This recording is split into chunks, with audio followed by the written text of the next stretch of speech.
నిరుపయోగంగా ప్రభుత్వ ఆయుర్వేద వైద్యశాల ఒక డాక్టర్ అటెండర్ వైద్య సేవలు అందిస్తుంటారు. కేవలం పేపర్లకు ఆర్డినెన్స్ మాత్రమే పరిమితం. ఇద్దరికి జీతాలు 50,000 పైనే ప్రభుత్వం చెల్లిస్తుంది. ఎన్నో సంవత్సరాలుగా ఇక్కడ ఆయుర్వేద వైద్యశాల ఉంది, కానీ పేరుకే తప్ప వైద్య సేవలు మాత్రం ప్రజలకి అందడం లేదు అనే ఆరోపణలు వినిపిస్తున్నాయి. ఉన్నత వైద్యాధికారులు క్షేత్రస్థాయిలో పరిశీలన చేసి ఇక్కడ ఆయుర్వేద వైద్య సేవలు ప్రజలకు అందుబాటులోకి ఉండేలాగా తగిన చర్యలు తీసుకోవాలని పలువురు కోరుతున్నారు. ఎప్పటికప్పుడు సెలవులు పెడుతూ ఆసుపత్రి వైపు చూడని పరిస్థితిలో వైద్యశాల డాక్టర్లు సిబ్బంది ఉన్నారు.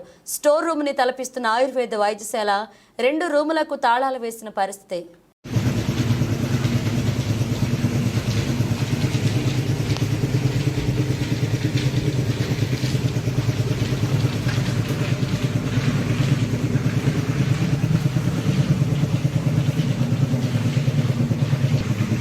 భద్రాద్రి కొత్తగూడెం జిల్లా ఊర్కంపాడు మండలం మోరంపల్లి బంజార గ్రామంలో మనం ప్రస్తుతం ప్రభుత్వ ఆయుర్వేద వైద్యశాల దగ్గర ఉన్నాం. ఈ ఆయుర్వేద వైద్యశాలలో ఒక డాక్టరు, ఒక అటెండరు ఉంటారు. వీరి జీతాలు దగ్గర 50,000 రూపాయల జీతం. ఇక్కడ వారు చెప్పేది రోజుకు 10 మంది 15 మంది ఓపీలు వస్తాయి, మేము సేవలు అందిస్తాం అంటున్నారు. కాబట్టి ఇక్కడ పరిస్థితి చూస్తే మాత్రం అట్లా కనబట్లేదు. కేవలం రావటం వెళ్ళిపోవడం తప్ప ఇక్కడ సేవలు మాత్రం ఏమీ లేవు. అంటే ప్రభుత్వం ఇచ్చేటువంటి జీతాలు తీసుకోవడమే తప్ప వైద్య సేవలు మాత్రం ఇక్కడ లేవు. ఇది నిరుపయోగంగా ఉందనేది మనకు ప్రత్యక్షంగా మనం ఇప్పుడు చూస్తూ ఉన్నాం. ఈ యొక్క ఏదైతే మనకు బూరగంపాడు మండలం ఉందో మోరంపల్లి బంజార, ఈ చుట్టుపక్కల 18 గ్రామ పంచాయతీలు ఉన్నాయి. ఇక్కడ చాలామంది పేషెంట్లు వస్తూ ఉంటారు.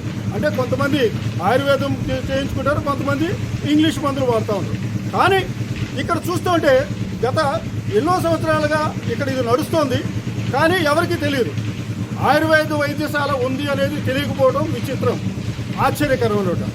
మీరు మాత్రం డాక్టర్ ఉన్నారు, అలాగే అటెండర్ ఉన్నారు. మీరు మాత్రం మేము ఓపీలు ఇస్తాం, ఏదైతే ఉన్నాయో వాళ్ళ రూములన్నీ లాక్లు వేస్తున్నాయి. ఇద్దరు కూడా సెలవులో ఉన్నారు.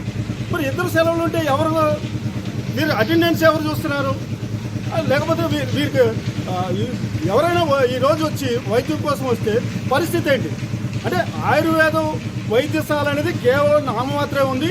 వారు జీతాలు మాత్రం తీసుకున్నారు, కేవలం జీతాల కోసమే పనిచేస్తున్నారు అనేది ఇప్పుడు ప్రత్యక్షంగా మనం చూస్తూ ఉన్నాం. ప్రజలకు మీరు సేవ చేయాలి, ప్రజలకు ఏదైతే ఉన్నాయో సమస్యలు, వారి సమస్యలకి వారికి వైద్యం అందించే రీతిలో ప్రభుత్వం ఎంతో విలువైనటువంటి ఉద్యోగాన్ని ఇస్తే వారు ఇలా ఆ యొక్క ఉద్యోగాన్ని సరిగ్గా నిర్వహించడం పరిస్థితి ఇప్పుడు కనబడుతూ ఉంది. అంటే ప్రభుత్వ ఉద్యోగాలని పేరే తప్ప ఇక్కడ సేవలు మాత్రం నిమిత్త మాత్రంగా నడుస్తూ ఉంది. ఎందుకంటే మోరంపల్లి బంజారలో ప్రతిరోజు కూడా చాలామంది ఈ యొక్క వైద్య సేవలు అందుకోవడానికి వస్తూ ఉంటారు. కానీ సరే, కొంతమందికి ఏదైతే ప్రాథమిక వైద్య సేవలు ఉందో అక్కడికి వెళ్తూ ఉంటారు. కొంతమంది ఏదైతే మోరంపల్లి బంజారలో ఈ ఆయుర్వేదం అంటే ఆయుర్వేదం మీద నమ్మకం వాళ్ళు ఆయుర్వేదాన్ని కూడా చేస్తూ ఉంటారు. కానీ ఇలా కేవలం తలుపులు తీసి ఒక స్టాక్ రూము, స్టోర్ రూమ్ లాగా ఉంది. ఇది వైద్యశాల అంటున్నారు. వైద్యశాల అంటే ఎలా ఉంటుంది? అసలు పేషెంట్లు లేరు, డాక్టర్లు లేరు, అటెండర్లు లేరు. అంటే దీనికి ఎవరు కూడా బాధ్యత లేదు.